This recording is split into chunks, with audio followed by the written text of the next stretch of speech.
welcome. This is Corey Angela. Welcome to the End of Slavery Summit. I'm here with a very special guest, Derrick Broze. He is a journalist, author, public speaker, and activist. He is the co-host of Free Thinker Radio on 90.1 FM in Houston, as well as the founder of the Conscious Resistance Network and the Houston Free Thinkers. In 2020, Derrick joined The Last American Vagabond as a staff writer. He is the author of 5 books, including the Conscious Resistance Trilogy and How to Opt Out of the Technocratic State. In 2021, Derrick helped launch the Greater Reset Activation, where I also met him, a response to the World Economic Forum Great Reset Agenda. He has many documentaries. Like I said, we met in Philly. It was really nice to meet you, and we took like some photos and talked briefly because you were doing all these speeches, you were rapping, you were handing out books, you were handing out t-shirts, you were doing all this stuff. And one of the main things, and I said this to you before the interview, I said to you, like, I think you're one of the most action-oriented people in independent media. Now, this is not to boost your egos to say you're doing something I feel like other independent media, like InfoWars, for example, could have done 20, 15 years ago if they wanted to. And they have way more resources than you, way more money. So it's very interesting what we do with the opportunities we have and what we can really do moving forward. This is the conversation that I want to get started within independent media. So I thank you for joining me on the summit. I think it'll be really helpful for the audience. Your website is derrickbroze.com and theconsciousresistance.com for anybody who's interested. So share a little bit about your personal experience, because you had a very powerful background. Yeah, thanks, man. Appreciate you having me on and including me in the summit. And thanks for coming out to the tour as well and checking that out. I appreciate that. It's always a good chance to connect, opportunity to connect with people in person. I was thinking about this actually earlier today, just how powerful that human aspect, especially the last couple of years with all the things we've been facing, just how important that is. So I appreciate that when people make the effort to meet and connect in real life. But yeah, as far as my story, my journey prior to getting into all the different things I'm doing now, journalism, activism, videos, books, etc., public speaking, I come from a background of a family that has at least 3 generations that I know of men specifically dealing with drug addiction, alcohol addiction, and in many cases, prison, jail time, things like that. From like my uncles to my own birth father to grandfather, it was just something that was very prevalent whenever I was growing up, and not even in a way that I really thought it was weird till later. It was just like, oh yeah, uncle's drunk or somebody's doing this crazy thing or whatever, right? It was just, kind of my upbringing. And that definitely shaped me in a lot of ways in my younger life, as far as, just different things affected my self-esteem, my ability to find self-love, self-value, especially because my birth father, he was directly dealing with his own drug addiction, was in and out of like most of my life until pretty much till his death, a couple of years ago from a drug overdose. And so as a young kid, him not being there, and not only not being there, but kind of coming in and out and like going to visit him in prison and just that whole experience. And then getting letters from him, promises broken, that whole thing, being a real young kid and just not really having the tools to navigate that. My mother, trying to handle 3 kids all on her own while this is all going on. It was a lot to take on. And I could see now in reflection how that definitely laid the groundwork for me to become super depressed when I was a little kid. And by the time I became a teenager, got into self-harm, and then eventually got into drugs. And after graduating from high school and going into college, just spent a couple of years bouncing between like alcohol and different pills and drugs, and then eventually crystal meth. And I got arrested November 2005. Yeah, November 2005, about a week or so before I turned 21. And that was kind of the beginning of this 3-year on and off, back and forth relationship with the system, with the state, from getting locked up initially, doing 11 months behind bars, getting out, being on probation, getting sent back, doing more time, playing that game for a couple of years till I was like, okay, I got sent back. I got a felony. All in all, I did 18 and a half months in Texas state institutions. And October 2008 was released as a felon in the state of Texas. And, all those things, like clearly like it shaped my path in a lot of ways. Like that was probably a very pivotal moment for a number of reasons, but definitely helping me, I'd say, start to wake up through direct experience of like what the state is capable of. And then, even now, like as somebody who 15 plus years ago was addicted to crystal meth, I don't think people should be put in cages for that. I think there's better ways to go about doing that. The prison system didn't save me or anything. It's a horrible place, but having that time, which is really what I needed, because I remember like when all was crashing and burning and I was dealing with drugs and I was getting sucked into this world that just kind of took over my life and all kinds of shady people and shady things.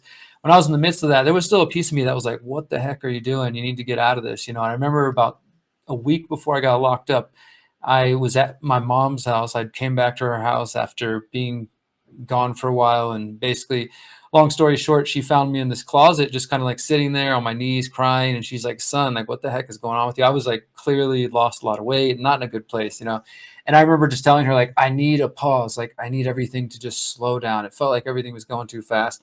Part of it probably had to do with all the drugs I was putting in my system, but just I was in a very bad emotional state as well, and that's really what it felt like. I just need everything to stop, slow down.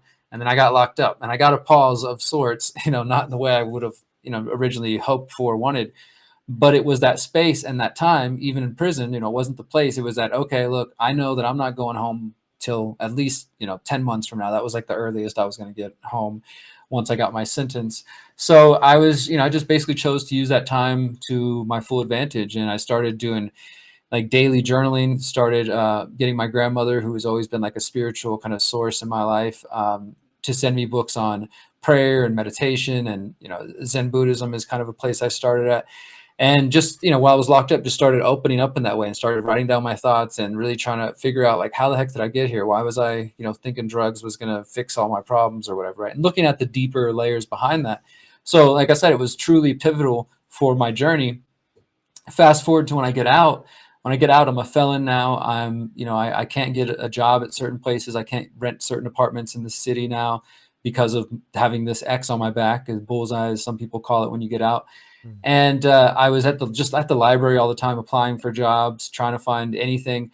And in that period of like not only getting sober off all these crazy drugs, but having time away from the world, which even though I was fighting it, that's really what I needed, was just to be away from everything, all the distractions, and just like with myself.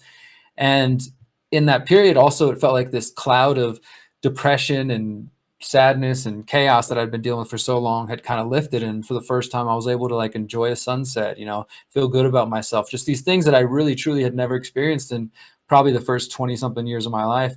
And up until 23, 24, when I really started to feel some of that self-love. And, it's still obviously an ongoing journey, but that was in that space where I realized, like, hey, I'm an intelligent person. I want to learn more about the world. I want to understand more about the world. I've never trusted government, but I don't really know the details. I just know, like, fuck the government kind of thing, like that sort of teen angst or whatever, right? And so in that space of being just let out of prison, sober, clear-headed for the first time in a long while, excited about life, I started just diving in. I started by researching the drug war because I just got out of prison for drugs.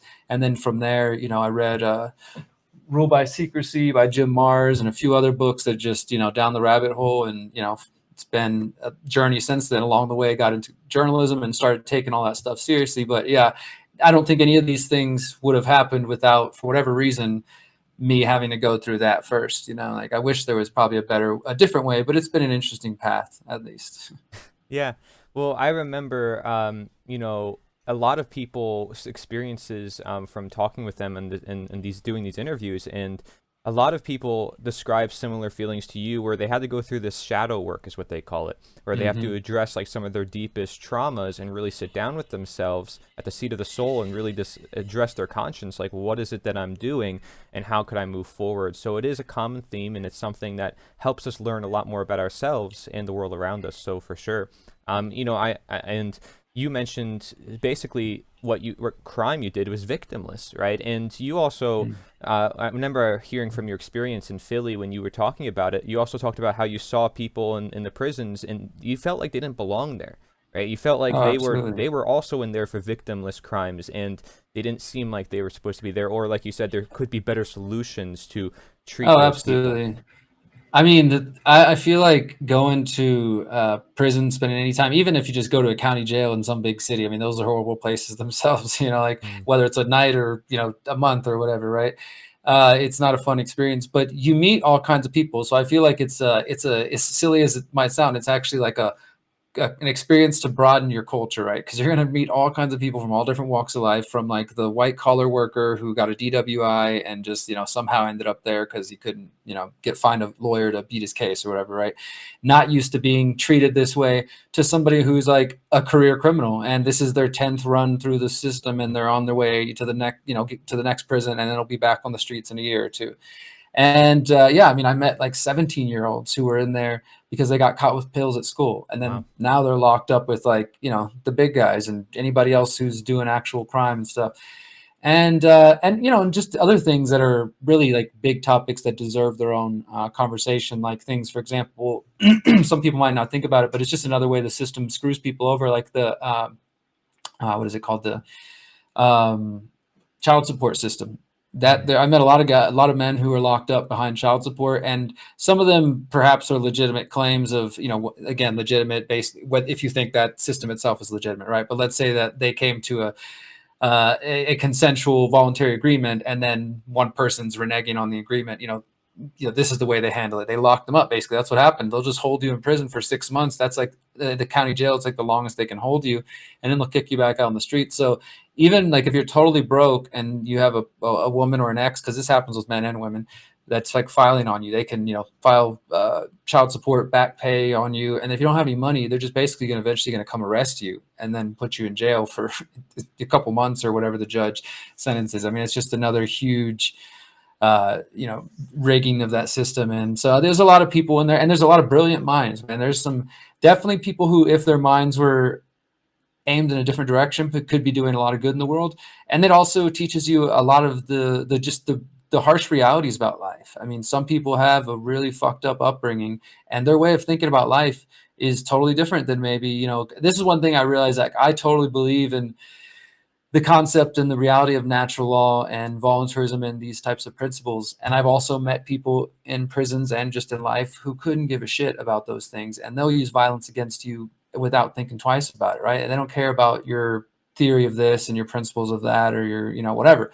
That's just how they operate. And I don't know what to do with those people in this better world we're trying to create, right? I don't think the prison system is the best solution, right? But again, there are situations where you just meet or come across people who really are like, wow, this person, clearly there's trauma and things like that. Maybe I think that's the big focus should be, right? Is like healing that trauma. Why is this person so nuts and so crazy and violent and all that? There's got to be a reason for that. But with that said, I mean, the system and this world we're living in produces some messed up people, and sometimes they just throw them in cages, and those people just get worse, And I've been around some of those people where I definitely felt like I'm not safe around this person. This person is very unstable. So it's a reality check in a lot of different ways. And also, I remember one other thing I'll say about this experience is I remember when I got out, and like I said, I didn't do much time at all compared to other victims of state violence and state, like people like Ross Ulbricht and stuff, just passing his 10-year mark for a victimless crime like building a website, right? Pales, my time pales in comparison to that. But even just spending a year behind bars, which was the longest continuous stretch I had, and then 3.5 months, 4 months, 5 months kind of broken up afterwards. But when you come out of that, and I can only imagine at the period of time Ross and other people have been behind bars for things like this, I mean, you literally are looking at everything that it feels like for the first time. Like you get used to this idea that you can't go to the bathroom alone, for one. So you get used to, like, you don't have any privacy anymore. You want to take a shower, there's gonna be other people around. You want to take a crap, there's gonna be other people around, right? You go to sleep when they tell you to go to sleep. You wake up when they tell you to go to, wake up. You eat when they tell you to eat. You go outside when they tell you to go outside. You get to see other people when, all this stuff. Your whole life is compartmentalized. It's a completely other ecosystem that has its own rules and its own, it's nuts. And so you have to adapt to it. One of the things I remember my first experience is, like, I had a lawyer trying to figure out, is there a way to get me out sooner? And like, oh, tell them we'll go do some like outpatient program. And, my family was still trying to fight for me a little bit once I told them, hey, like, I just got caught with crystal meth. I think I'm screwed. They were trying to do that. And so part of me was still like telling my girlfriend, like, wait, I think something might work. I'm still fighting it, even though I don't want to be there. I clearly don't want to be there. But something is telling me I need to be there, or forcing me to be there, but I was still fighting it. Then ultimately all those options are exhausted, and the judge is like, you're not going anywhere. You have to sit here, right? You have to come to a point of like true acceptance, and this is, I think, a place that maybe some of us in our sheltered lives never experience unless you really have some tough times where you feel truly powerless, where like, there's nothing you can do about this. And when you're locked up, you can get on the phone and call mom, boyfriend, husband, wife, lawyer, and complain and cry and whatever, and get your emotions out. But it's still not going to change the fact that these people are not letting you outside of these four walls until they get a call or a letter or something that says this person is able to leave. Until there's nothing you can do about it. And that is just, it's a trip. It's a real trip when you come to that place, and you want to fight it because you want to believe somebody's going to come help you or get you out. This can't be real. This can't be a reality. But it slows everything down. It slows your time down. It makes your time miserable because you keep thinking about what your girlfriend up to and what are your friends doing tonight on New Year's Eve, or what are dang, I'm going to lose my job and all this stuff. But you literally have to just let go of it. That's the only way you can get through it, is to accept the circumstances. Again, in that space of feeling powerless, that is where I found a lot of my strength. It's like, all right, I'm here. I can't do anything about it. I need to figure out why I'm here and how the heck did I get here, and what have I been doing? It just felt like everything was for. And so, I had lost a lot of weight too because of the drugs I was using. So it gave me a chance to just like kind of eat eat regularly without using drugs and get my mind back in order. It just took time, right? So yeah, it's a trip, but I feel like that's right about this and that besides going, the other experience I would say would be similar would be I went on this solo bike tour after I got out of prison to celebrate being free, and I spent 3 months traveling by bicycle across the United States. And that was another time where I felt this same sense of like deep connection and freedom. And so I think it's something to do with that solitude kind of experience, whether forced or voluntary. Mm. Yeah, and when I studied the abolitionists like Jeremiah Hacker, I mean, he was somebody who looked at the jail system and talked to the people within the jail system at the time. This was in the 1800s, and he had a newspaper called The Pleasure Boat. A lot of people don't know about him. He criticized a lot of institutions, including the jail system. And today, there's even so-called abolitionists who are saying we need to abolish the jail system. And let me give you a list of reasons. But I go even further to say, well, what about the systems that create those jail systems? Are they creating slavery? Do they need to be abolished, as it says in the Declaration of Independence? It doesn't just say, alter. It says alter or abolish. If need be, the people, we the people, need to come together and change this system of government. So, that is something that people tend to overlook, is like, well, what about these systems? Are they really helping people? Are they individualized? Same thing with healthcare, right? It's like, I want to put this whole healthcare system, let's give this pill to the ill, but is it individualized? Are we really looking at, are we helping the individual? So for yourself, how did you get out of like statism? Like, how long were you a statist? And I'm assuming it sort of ties into your story and how you came through your own personal awakening, but because you said you were also like somewhat rebellious beforehand, but how did you get out of that, like understanding what statism is from principle point of view? Yeah, I mean, I think that these things happened in different order, right? Like I never believed, like I was saying earlier, I never believed or trusted in the government. I grew up listening to a lot of like metal and punk bands that already kind of instilled a certain sense of anti-authoritarianism into my mind, even if I didn't fully grasp it. Just knew, like I said, like, yeah, power, government, not to be trusted, right? Mm. And so I was kind of already aware in that way. And in the after 9/11, I was in high school as junior year, senior year. So that was right after 9/11, the Iraq War starting. And I definitely became anti-war like after high school, 2004, even though that was also not quite, it was like right before I started to get into drugs. I was kind of awake in that way, I guess, but also now looking back, I could see how I still, it's like one of what I consider these layers of deception, right? Like I started to wake up and I was like, oh my God, there's corruption in the world. I'll vote for this team, right? And then like, of course, beyond that, you kind of go further. But I was just at that point. So I knew I hated George Bush. I knew he was a horrible person and that I didn't like the wars and the bombings. And, the band I was in, we would have this like life-size George Bush cutout thing that we'd tear up on stage and all this kind of stuff. So what did I do? I went and voted for John Kerry. This is the only time I've ever voted in my life. I was 18 years old. And and that was my one play at the status game. And then after that, like I said, I went through this whole journey of getting locked up, being in that system. So by the time I got through all that, I was already coming out like questioning things, and then I started to wake up to like the deeper level of things. Right. And then but I still didn't, like, when I was, and I'm glad this was the case, when I was waking up and getting into politics, I did find like Rule by Secrecy coming from like a conspiratorial historical background. I found Ron Paul's Revolution Manifesto. So that was kind of given some of like the End the Fed, libertarian, and then that led me to voluntarism and stuff like that.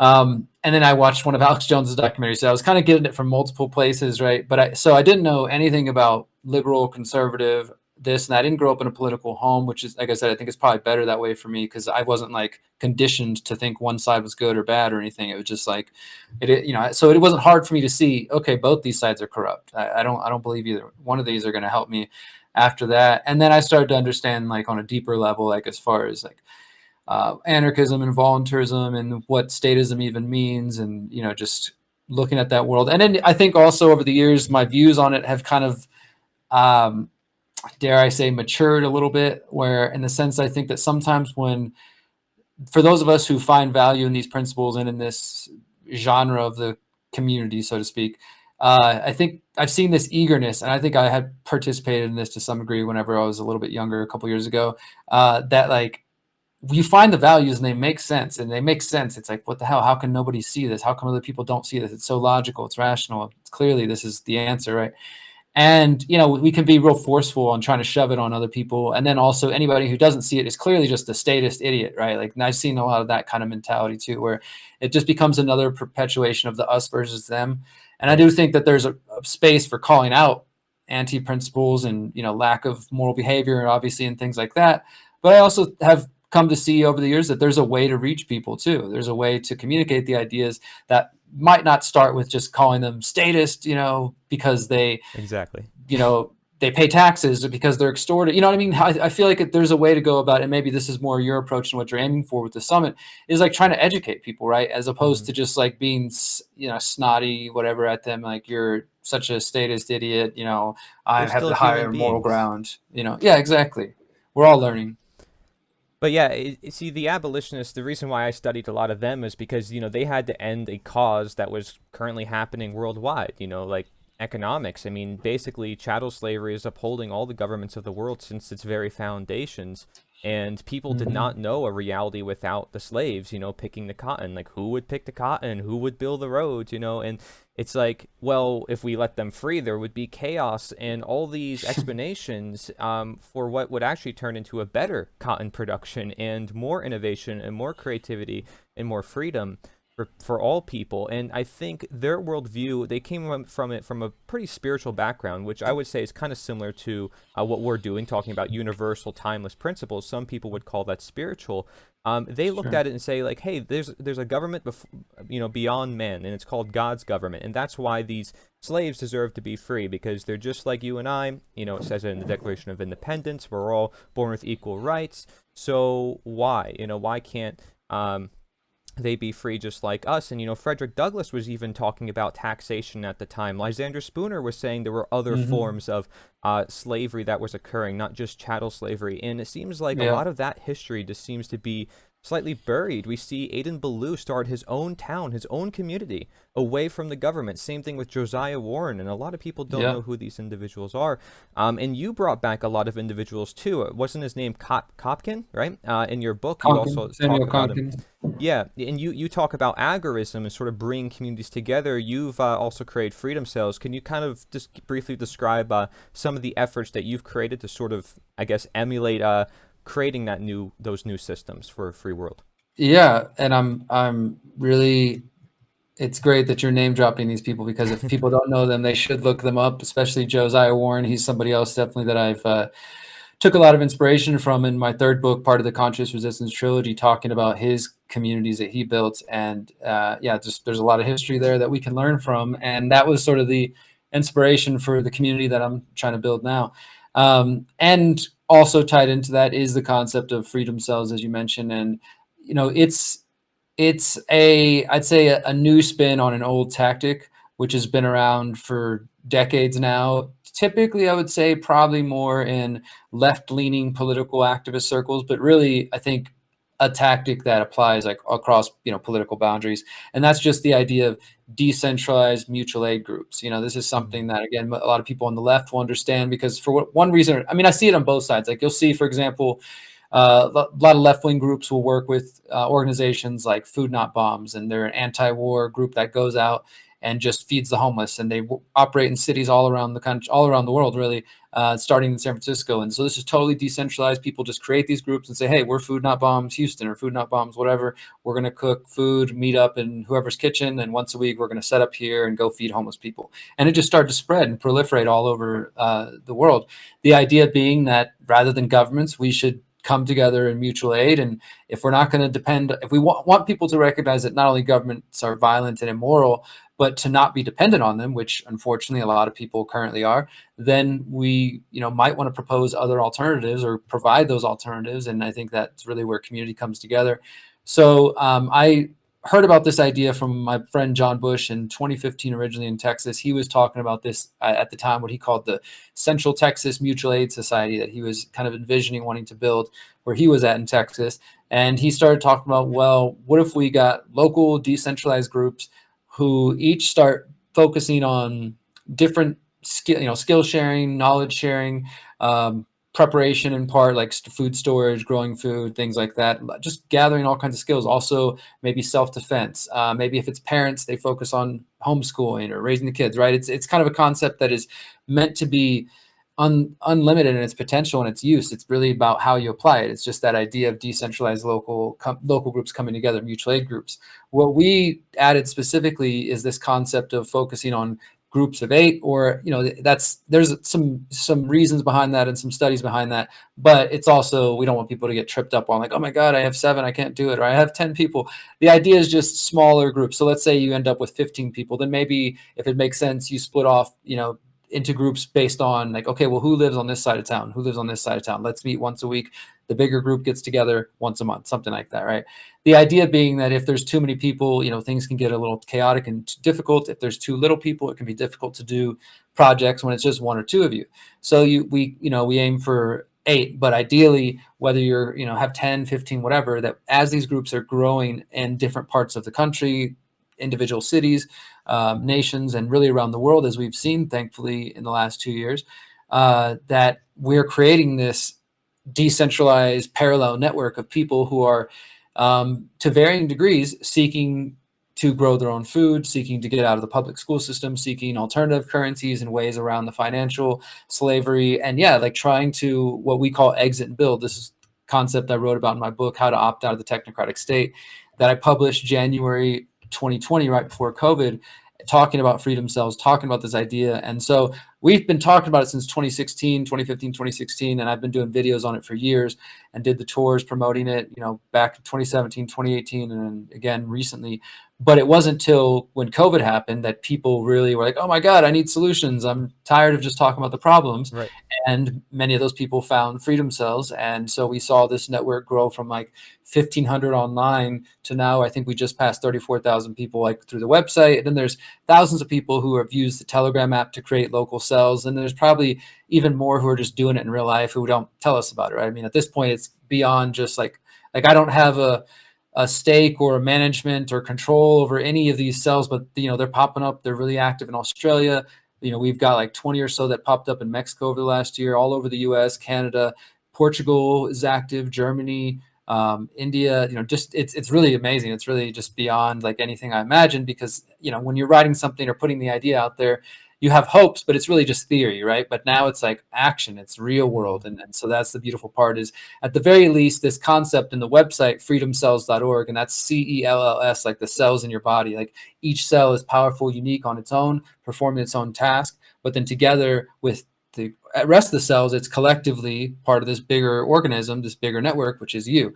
That's kind of the idea, is like we're building these cells all over, and we're going to build this network that eventually we believe we will have the numbers in mass in different, maybe not everywhere, but different pockets of the world where, where we're seeing a lot of activity, to truly like say, hey, you know what, we're no longer going to pay into these systems anymore. We got enough infrastructure created here to not even need yours anymore, right? I mean, that's the longer, big picture vision, but I like to think long term and think of the next generations. And so to me, that's going to be like, we got to establish that. And so right now we're still early stages. And this is something that Samuel Konkin, the guy who created agorism back in the 60s and wrote about it until his death in 2004, that he was kind of envisioning or predicting I don't know if he's not like a prophet or anything like that. He's just somebody that I was inspired by, but his ideas and if there's anything, I think his key insight, which has been proven true numerous times throughout the last decades since he first kind of came up with it, but was proven true again during COVID 1984, and that is explicitly that when the state gets more aggressive and more oppressive, people will naturally seek to get away from that. So whether that's Mhm. like people who try to just save a little extra couple bucks on their tax return or things like that, or property taxes, everybody is trying to avoid these things when possible in little ways every day, or on their routine. But when it came to COVID and it was like, okay, you can't travel, you can't do these different things. Well, this whole black and gray market of fake PCR tests, fake vaccine cards, whether people think that's the right move or not, the point is that industry was created. People who were probably everyday average normie people who never thought they would do something illegal like that, illegal, not immoral, but illegal technically, found themselves, participating in the black market so they could travel or so that they could keep working and feeding their families, right? And this is what Conklin predicted, is that as the state gets more aggressive, naturally people will want to get away from that. And if those of us who see what's coming can get out now, start establishing the foundation so that as that flood comes, as things get more aggressive, there is somewhere to go to. There is another vision, whether that means physically like land and community and stuff like that, or just like there is another vision, right? Because they have their Agenda 2030 Great Reset vision. Right. We need to spend time on our vision. And that's really what this is all about, is like, let's get out of their systems. Let's Mhm. start laying the foundation. Show At a the better least, system. exactly. And at the very least, Freedom Cells during COVID craziness allowed people who felt very isolated and alone to meet other people in their local community and realize, oh my God, I'm not alone. And that on its own is huge, because so Yes. much of what we face is about isolating us, making us feel crazy, gaslighting us, and all that. Yeah. Yeah, in fact, I have to give you credit because exactly what you just said happened to me. Believe it or not, I may not be active on the freedomcells.org website, but I met people through there, and from there, we did a bunch of other things. So, like you said, you kind of sprawl off, and maybe we're on Telegram or on these other platforms, but it all started there. Because you just brought people together. So I see that as a very valuable thing, is just bringing people together. I told you that I'm networking with the American State Nationals, or the American States Assembly, what they call themselves, the American Common Law Assemblies, however you want to Mhm. say it. But they have a network as well. But I'm Cool. going to challenge you a little bit here, if that's okay, because I know some people in Sure. interviews may not want to challenge you, but I think it's important that we create that conversation and action that needs to be created. So when it comes to freedom cells and bringing people together, is that enough, or do we need to have a grounded message, as to say this is what we are aiming for? Because not everybody may be necessarily on the same page. Like, people may say, oh yeah, I'll want freedom cells to grow food, to get together. It seems like a really open platform for all those things, which is great, but does it help to have a little bit more structure in regards to, this is what we're doing? We're ending statism. We're educating people about statism. Maybe we have a flag or symbolism to increase the message and amplify it for people who don't know about this knowledge. What would you think about that? Because that's sort of why I create a movement. Now, of course, this doesn't have to be the only one, but I create something as supplemental to the things that I don't see currently created, right? So Sure. I said, hey, there's nobody out there promoting natural law or wanting to bring it to the masses. And I was like, how could we reach people in the dark? I saw it, well, if we have a flag, shared among our communities, and people can customize it and do whatever they want with it, as long as the information stays the same. And, I'm not asking for people's addresses or anything. It's just your education, your contribution is your joining, essentially. What would you think about using more of a structure to that? Well, two things come to mind. First, thanks for the question, and I'd love to see the flag. I haven't seen that. One thing is, so freedom. So, like I mentioned, the number 8, for example, that comes from the research of another man named Bob Podolsky, who Hmm. he calls his circles of 8 octalogs. And Bob actually has a very specific vision of how he thinks octalogs should run based on his research and his opinion, et cetera, to be most effective. So for example, when he describes octalogs, he has this idea of like it should be 4 men and 4 women in each octalog, a group of 8, like balanced. And then he goes deeper into like, these are the kinds of like, it's a very prescriptive kind of thing of like, this is how I think it should be done to be done effectively. And there are some people who very much agree with his philosophy, and they practice, and they have, they do his whole process that he came up with.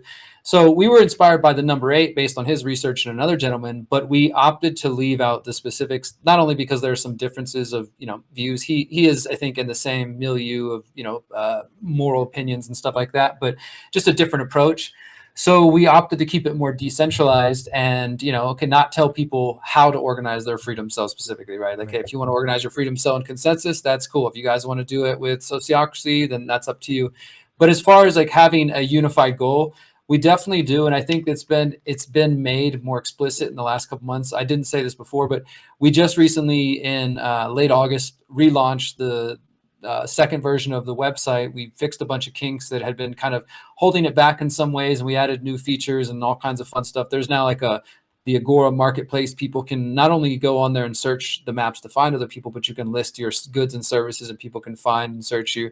But Wow. we also added some features to because we want people who are joining the site to really understand what we're about. So, for example, like what you're talking about, like before these steps that we've taken, people would join the site and you'd see them using it like to post about Trump or to debate about COVID this or this and that, right? Which is totally, there's a million other places to do that, right? We explicitly created the website for the purpose of put your information, put what your goals or your skills, what you're trying to find, add yourself to the map, find people, meet in the real world. Like that's pretty Right. much it. You can list stuff, put your events if you want, connect with people. But beyond that, it's not a place to treat like Facebook or whatever. So that was a problem we had before. And so in this new iteration of the site, we decided to make it more explicit. We now have, when somebody's creating an account, or if you go back to your old account, it'll take you to the profile. And now there's like a little box you got to click that says like, do you agree with the Freedom Cells pledge? And this pledge is something that we came up to make it clear, more clear to people about what we're about. And so it specifically says that freedom, like this is just, obviously we're not telling people what they can do with their lives. We don't want that power or have that power. But on the website, using Freedom Cells website and any Telegram groups that we directly admin, we're saying these are the 5 principles that we want people who want to benefit from being a part of the network. Because it's like, say you put your group on there, I'm constantly doing interviews and promoting the Freedom Cell Network. It's growing. People are joining. So there's always people joining these groups because they find them on the website. They find Telegram groups. They join on Telegram. So it's a benefit. And so all we're saying is like, if you want to be a part of that network, then keep the groups local. So it shouldn't be talking about like what's going on in the other side of the world. It should be talking about what can you do in your community. Keep it Right. decentralized. There shouldn't be one person in control making all the decisions. They should be like diffused power, knowledge, ideas. I see. Keep it apolitical. This isn't about organizing to go run, political campaigns or promote Trump or Biden or anything like that, right? So decentralized, local, apolitical, solutions focused. We like to say the mantra in the Freedom Cell Network is assume everyone knows the problems, focus on the solutions, right? So if you want to share a piece of news and say, hey guys, look at this crazy thing the government's doing, it should be followed up with, so what are we going to do about it? How's our cell going to organize around this? What steps are we going to take to be prepared? Mhm. That proactive kind of stance. And then the last one being nonviolent, because we're not here to try to say let's go storm the Capitol, and that's what Freedom Cell is about. Right. And also just strategically, all it would take is for one idiot to go on our website and say, hey, I'm with Freedom Cells and we're doing this crazy thing. So we make it explicit on the website, like this is what we're about. Yeah. So I think that does help direct, it doesn't say natural law, this and that, but I think more and more people who are coming, because some people have actually said they have a problem with this because they like politics or whatever. They don't want to be Mhm. apolitical. It's like, that's fine. There's a place for you to go do that. But if you can't jive with this, that's fine. It's all voluntary, right? It's all consensual. Right. So you choose to be a part of the network. This is what we're about. Don't come on here and promote the things that are against this. Otherwise, you will be deleted and removed. That's like the only thing. Other than that, organize on your own, do your thing. Right. So I feel like it makes it more clear what our goals are about, that we're not just talking about like, again, like I said, it has this kind of social aspect at the least. It gives people connection and stuff like that. But make no mistake, like our big picture is to build a parallel society that can compete directly with the current system. That Yeah. is, what our aim is for this movement, so to speak. And, we're trying to make that more clear with this new version of the site. So I encourage you and anybody else who maybe has seen it before or maybe never visited it to check out freedomcells.org and just spend some time reading the front page. We put a lot of effort into making sure the language we use was clear and concise and direct to the point of what we're trying to convey. So hopefully that, we achieve that. Yeah. Yeah, I'm gonna have to definitely keep up to date on that. I didn't know you made all those changes just recently, so I need to definitely go back onto it. That is really good to hear, because you have to make the intent clear, because you're right. Somebody could just go on the site and say, "Oh, I'm with Freedom Cells," and then they start doing something. It's like, "Whoa, what are they doing?" And a lot of the members within the Freedom Cells are like, "This is not what we're here to do," So, Sure. I think a lot of the people that want to get involved, like you said, they just want to create decentralized systems, and I agree that's where it needs to go. So, and there's no reason why, like I said, we can't like integrate different movements together. So I reach out to Sure. the assemblies, and I reach out to the Freedom Cells, and I reach out. I mean, even the Flat Earth community, we have to give them credit. I always say, like, if you understand the Flat Earth community, at least everybody knows who they are. Like, they've done a good job at getting the word out, whether it's, control Sure. opposition or whatever. Everybody knows, they have a certain symbol, they're Flat Earth, and they have certain education and certain books, and they're sharing it and they're translating across the world. I mean, that is the type of networking and effort that I want to see for this information, about voluntarism and natural law, for I example. agree. Yeah, we definitely need to be more proactive in getting our messages out. I mean, that's why the Freedom Cell Network launched the Greater Reset, to sort of respond to the World Economic Forum, like as an event, as a gathering, but to say, like, let's not just let them, we see them spending money, time, energy, infecting governments and getting together to put their heads together to say, okay, what's the plan we have for the future? There hasn't been so much coordination on our side, but Exactly. it is. I see that kind of merging you're talking about in different ways as well. Like for the last year and a half, I've seen, like, broadly speaking, like crypto community Hmm. kind of overlapping with spiritual conscious community Right. slash conspiracy community slash anarchist. There's a lot of it, and it's really beautiful. I think it's important. I think it Yes. needs to happen. Yeah, I agree. I think, though, there does need to be a level of grounding. And, Yeah. this is where it's like the conversation, I think, needs to lead. And it's not just limited between us, right? It's not limited to just us and our plans and our websites and what we're trying to do. I like the fact that you're like, here's a platform, you take it. You create your communities, you be the leader. And I think that is really important. You're not saying, I'm the leader, listen to me, here are my ideas, and then you become the next Mahatma Gandhi or Martin Luther King Jr. and become the one target where the No. target gets done, and the whole message Sure. disappears with it. I don't think that's good. What we're trying to share is something that's generational and timeless and universal. Yeah. So it goes way past our time, and you're right, we need to have many solutions. So how about like a movement, like, because that's sort of also what I'm questioning, like, do you think a movement is necessary? Because I studied over 100 different books myself, and made a presentation that was crazily detailed 2 years back, going over like what makes a successful movement, why were Gandhi and all these people successful in their own way, whether it was non-resistance and non-violence, and the abolitionists, they came together, they had meetings, they had the Hmm. anti-slavery society. Some of them were, so radical they got kicked out of the society, but they were still all on the same page, like people in the founding fathers as well from 1776. Some of them were slave owners, other ones weren't. They didn't like the fact that other people owned slaves, but they all still unified and said, we need Hmm. to revolt against the British, because if they didn't unify, united we stand, divided we fall, that was their motto. So how do you feel about a movement and using a flag? Or do you think that's a little too stigmatized in the anarchist crowd because people want to kind of do their own thing? Can that be problematic toward achieving what we want to achieve? Because as far as I see in That's a history, good it question. does help to have a grounded symbolism, not that everybody says, I'm part of this identity, this is who I am, and therefore, No, yeah. I hear what you're saying. Yeah, and I would love to see your presentation. Definitely shoot that to me whenever we're done here. So movements are interesting, right? Because as I'm sure you come across, like there's clearly there's benefits to mass groups of people, right? There's strength in numbers, obviously, is one thing everybody always talks about.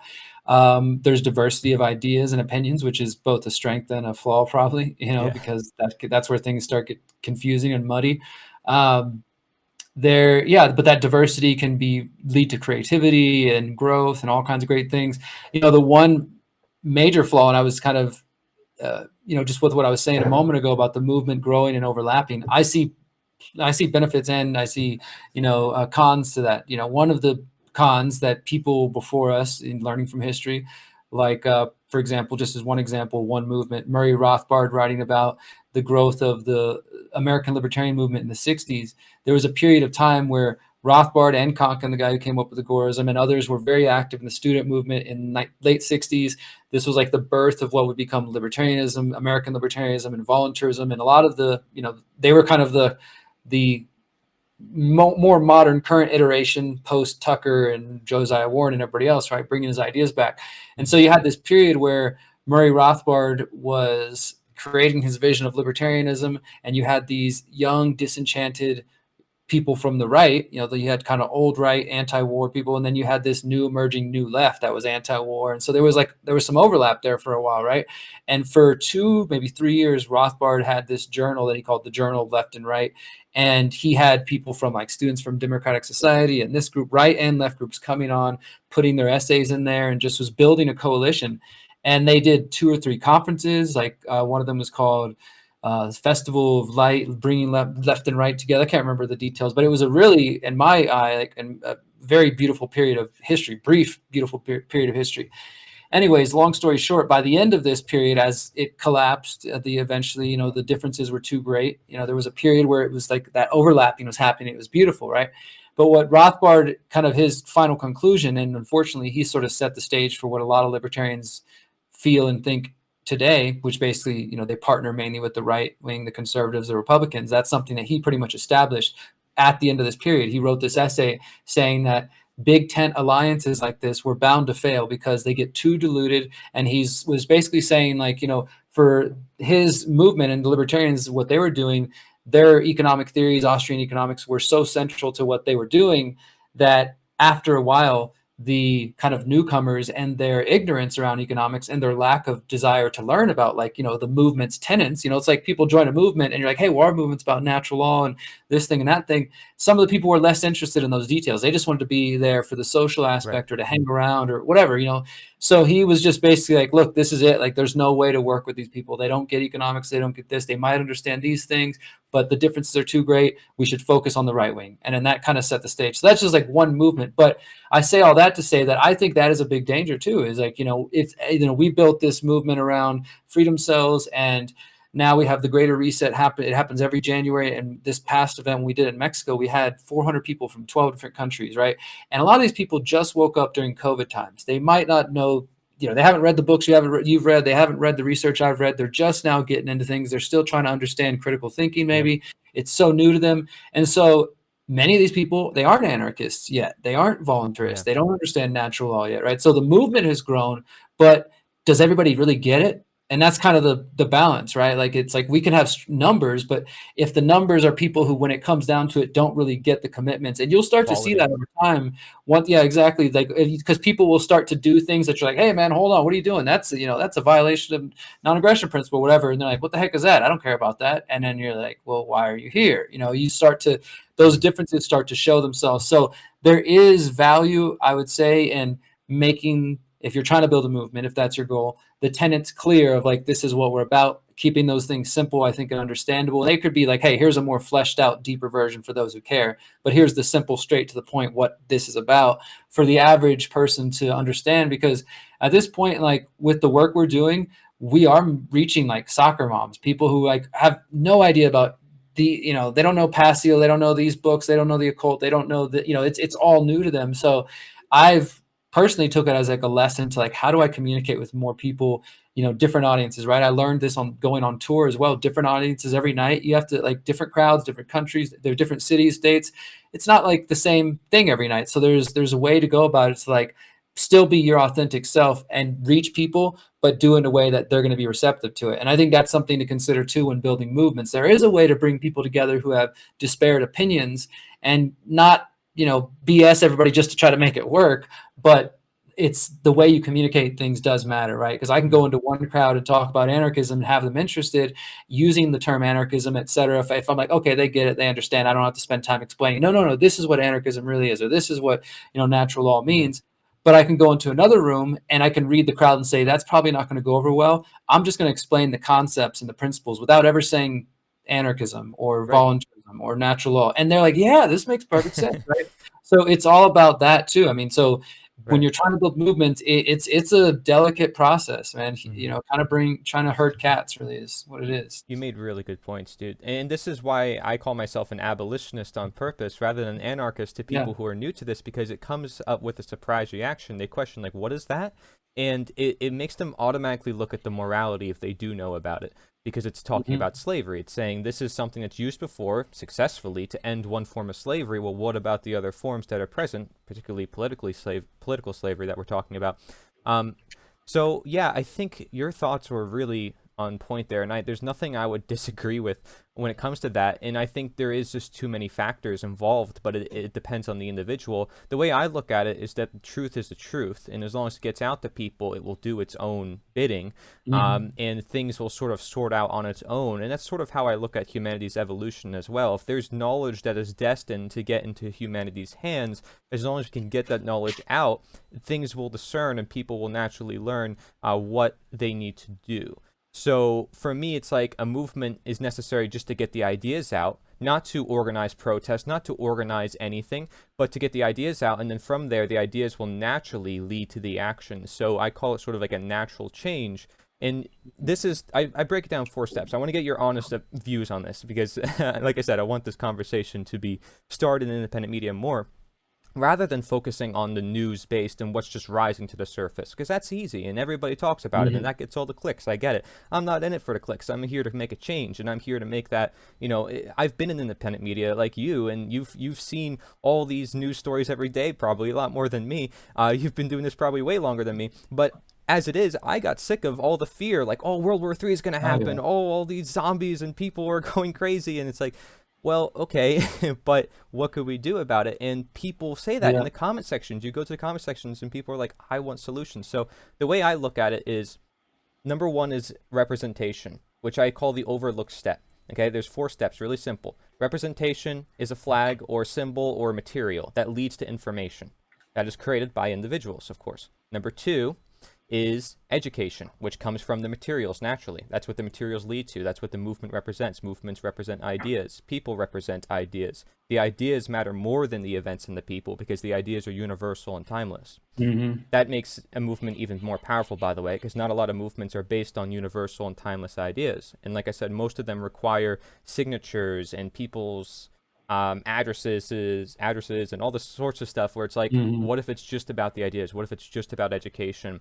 Um, and if, like I said, freedom cells can definitely still be used, like for step 3, which is integration. So when people realize the power of education and they're using materials to get that education naturally, people also come together and they feel like, yeah, we need to bring people together. So I say freedom cells is really essential for um, for that step 3 there. And then you have the final step, which is sort of defend, is what I call it. Defend and show. So that is where it takes courage. And the way I look at it is that one community, at least one community around the world that has a tight knit, maybe they have community gardens, maybe they're all in touch with each other, they all agree on the principles, they say, we're not going to pay this tax. We're done. Mhm. And they set a demonstration to the world. They record it, they put it on film, they show their flags, they show the reasons why they're doing it, and the rest of the world sees why they're doing it. They can attain the same knowledge, and a domino effect occurs, or at least to see their own supposed government going against their own supposed people would be hypocritical of the government themselves, that they would expose themselves, because these are peaceful Mhm. people who are simply defending their land and property, saying, I'm just going to live my life, and here's this intruding government that's intruding upon their land. So that's the way I look at it, because it's sort of saying it's also non-violence, it's non-resistance, it's people just living their life and saying, I'm just going to do my thing. And it's also people saying, I'm going to stand my ground, and this is what I believe in, that's why I'm not going to pay this tax. So it's a combination of different ideas, but for me, I think that's how I see it. Now, that's not the only way I think that people can see it, but I don't know what your thoughts are about that. That my movement I mean, was simple for that. I think it's a good basic outline of trying to, to try to move a movement forward.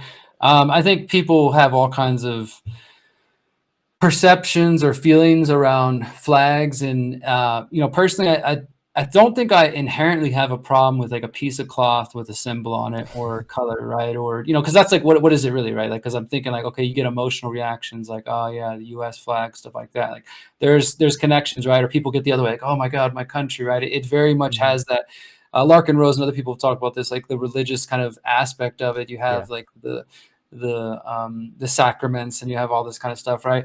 So, but I don't think it has to be like that, right? Like having a flag doesn't mean that like the people have to worship it or like to carry it and make sure it never touches the ground or all that Right. kind of stuff, So I think that maybe that part, if people have resistance there, it could just be about reframing what that represents, right? Like, oh, you start to see that, like, hey, this flag can mean liberation or whatever else, right? Like, there's times that flags have been used, like the in Ukraine, the anarchist Black Army 100 years ago, they were going around liberating people from the communists, and they were using just a black flag, but people came to see that as a symbol of like, oh my God, they're here to help.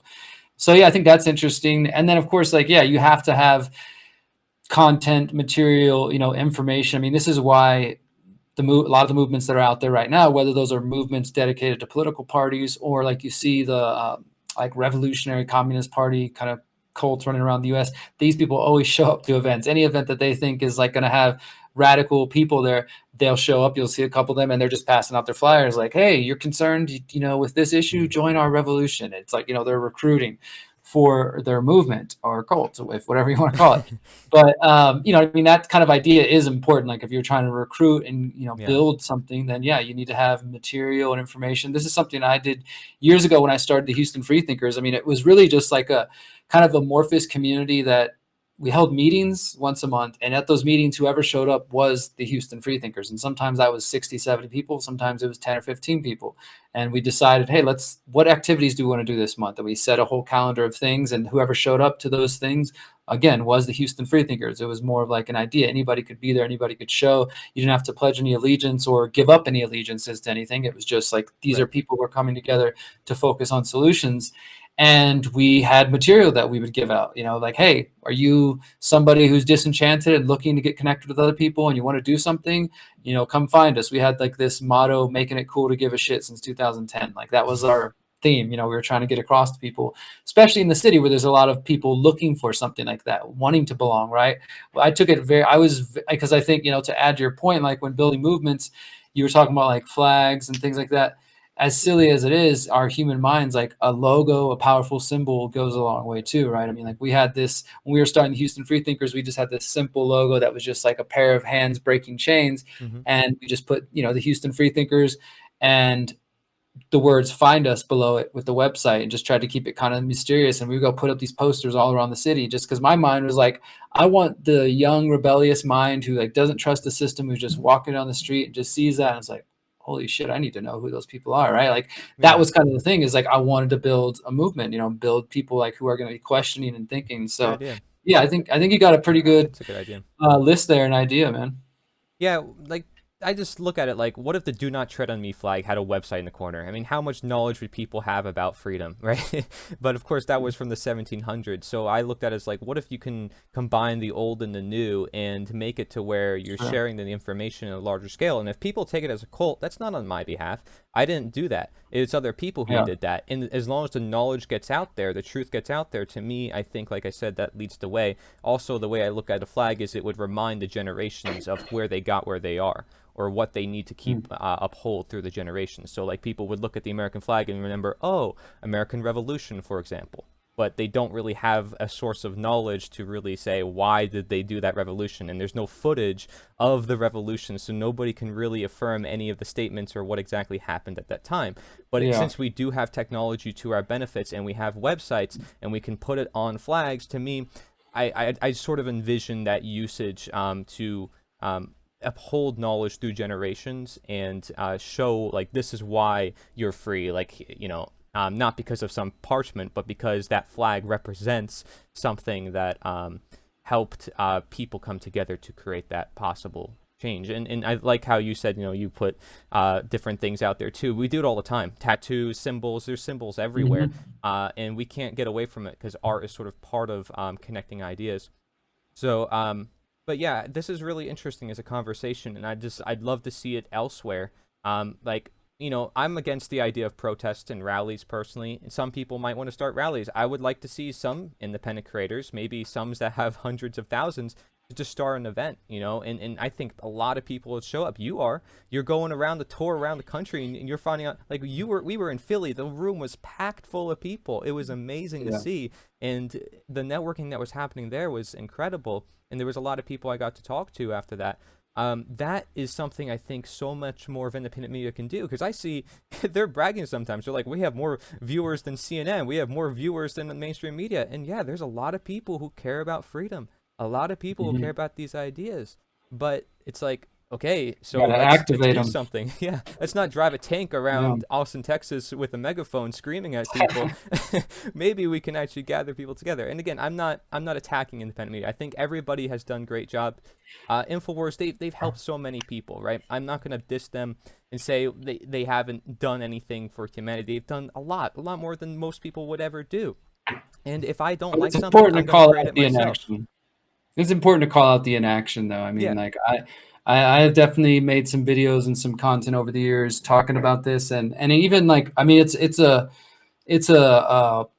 there's another person in the relationship too. There's the viewers, right? Like if Mhm. for some reason, and maybe you've come across this too, the viewers, and I think there are people who care about solutions, but a lot of times people, and I don't know if it's just like this thing in our human minds to be drawn attention to want to look at the car wreck or want to pay attention to the drama. Those videos telling them what's going wrong today, like you were talking about earlier, those get 100,000 views, but the video about how to like unplug from the system, might get a couple thousand views or something. And there's just, I think we have to shift priorities too and encourage more of the audience to say like, hey, you have an active role in this, because if more people were encouraging or demanding, however you want to think about it, from content creators and journalists, like, hey, I want to hear solutions to these problems, right? Not everybody is a philosopher, or, somebody who's going to come up with solutions and write books and give talks about that.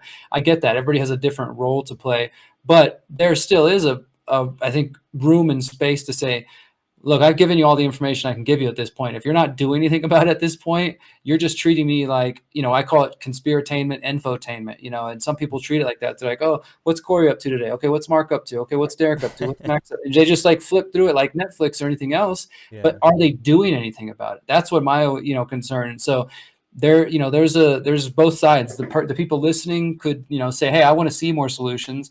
And maybe those of us who've been talking about the problems forever can say, maybe there's a different approach I can take. It doesn't mean we can't talk about the problems or should totally ignore them either, but people are looking for answers at this point.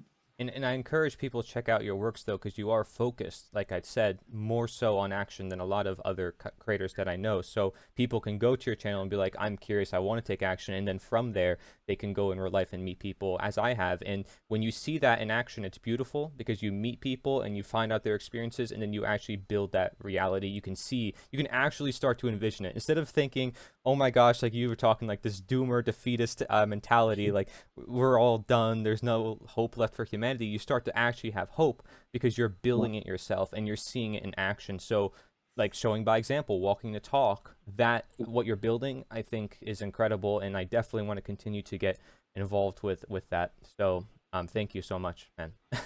Absolutely. Thank you, brother. I appreciate the conversation today. It's been a good one. And I hope that what you're building here and just the conversations, I look forward to checking some of them out. But I hope it's giving people who are out there who are consuming this content, as I was just saying. I mean, there's a lot of good content being made, like what you're producing here. But in the end, if we don't do anything with that information, then, we're just kind of patting ourselves on the back. So I hope people will take all the good content you're putting together and do something great with it. Yeah, I mean, we're talking about slavery. It's a very bold title, some people told me, the end of slavery, but I think it's something that might be necessary to share with people, because what it is slavery, what our current human condition and what we move toward. Our founding fathers related the terms tyranny with slavery quite often for the same purpose, that we are becoming enslaved, not just ball and chain, we're put on a plantation because of our skin color. It's more than that. It's an action, it's a condition, being imposed upon against your own will. So definitely, I think the information comes first. The action is a whole nother topic, a whole nother debate. Yeah. But either way, both needs to be talked about, and I'm glad that you do that. Derrick, thank you so much for joining me for the summit. Is there anything else that you want to mention before we go? No, thank you so much for just giving me the time. And yeah, anybody who wants to find my work, theconsciousresistance.com is where you can find all my books, documentaries, essays, articles, etc. So thank you. Awesome. Thank you. And if anybody wants to see a lot more speakers like this and a ton of resources, go to nita.one/summit, nita.one/summit. This is the end of Slavery Summit. Thank you very much for watching. Take care.